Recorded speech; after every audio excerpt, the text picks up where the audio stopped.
नमस्कार आदाब, न्यू विदर्भ स्वदेशी न्यूजमध्ये आपले सर्वांचे स्वागत।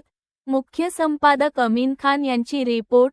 नांदुरा तालुक्यातील अवैध गौण खनिजाची तक्रार केली म्हणून तलाठीची पत्रकाराला जीवे मारण्याची धमकी।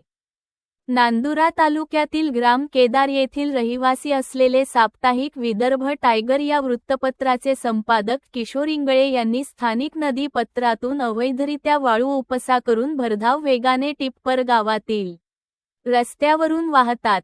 यामुळे ग्रामस्थांमध्ये भीतीचे वातावरण निर्माण झाले आहे।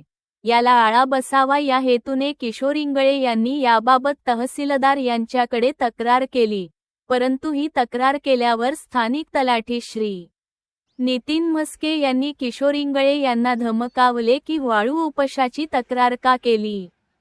हा भाग माझ्या कार्यक्षेत्रात येतो, तुझ्या तक्रारीमुळे मला वरिष्ठांना जबाब द्यावा लागेल।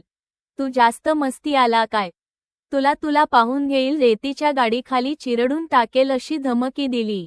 यामुळे किशोर इंगळे यांनी सदर घटनेबाबत नांदुरा पोलीस स्टेशनला तक्रार दिली, ज्यात वरीलप्रमाणे धमकी नमूद आहे व सदर अधिकारी याचे अवैध व्यावसायिकांशी आर्थिक संबंध असून त्यांच्या कृपा आशीर्वादाने सर्रास हे अवैध धंदे सुरू आहेत।